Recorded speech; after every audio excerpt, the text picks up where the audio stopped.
It started as a routine call. A warehouse on the edge of town had smoke pouring out of it. We figured it was a squatter's campfire that got out of control, so we suited up and headed in. The building was massive, dark, and filled with debris. The smoke was coming from the far corner, so we made our way through cautiously. As we got closer, we realized the fire wasn't spreading. It was contained in a barrel, intentionally lit. Then we heard it, a muffled cry coming from deeper in the warehouse. My captain motioned for us to split up and search. I ended up in a side room that was pitch black except for the beam of my flashlight. That's when I saw her, a woman tied to a chair, gagged and terrified. I radioed for backup and rushed over, but before I could reach her, someone stepped out of the shadows, a man in a ski mask holding a knife. "Put it down," he growled. I froze, hands up, trying to keep calm. My partner came in behind me and shouted, startling the guy. He bolted, leaving the knife behind, and we untied the woman. She kept saying, "He's not alone. There's more." Sure enough, as we were helping her out, we saw two more men watching us from the far end of the warehouse. They didn't approach, just stared. We got out of there fast and let the cops handle the rest. The woman had been abducted earlier that night, and the warehouse was some kind of base for their operations. If that fire hadn't brought us there, I don't know what would have happened to her or to us if those men had decided to act. I was about 7 years into the job when I responded to a late-night house fire in a quiet suburb.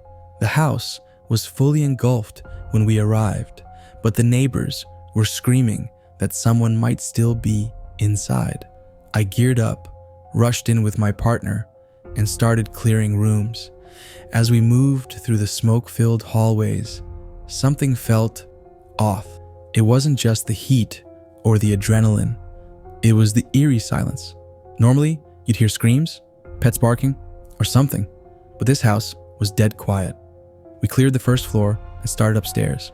One room stood out, a door that was padlocked from the outside. My partner and I exchanged a glance, but didn't have time to hesitate. We broke the lock and swung the door open. The smell hit us first. It wasn't just smoke. It was something sour, metallic. Inside, the room was a filthy mattress on the floor, chains bolted to the walls, and scattered clothing that didn't belong to an adult. It was a prison, plain and simple.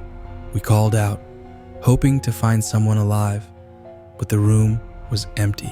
Just as we were about to turn back, we heard footsteps pounding up the stairs behind us.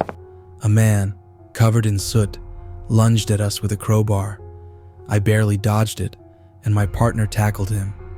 The guy screamed something incoherent about not taking her away before we restrained him and dragged him outside. Turns out, the fire wasn't an accident. He'd set the house ablaze to destroy evidence of what he was doing to whoever was kept in that room. I don't know who the victim was, but we later learned he had a history of kidnapping. That room, that house, still haunts me. We saved lives that night, but we didn't save hers. A call came in about a small house fire in a rural area. When we arrived, the flames were already out, but the homeowner, a middle-aged man, was frantic.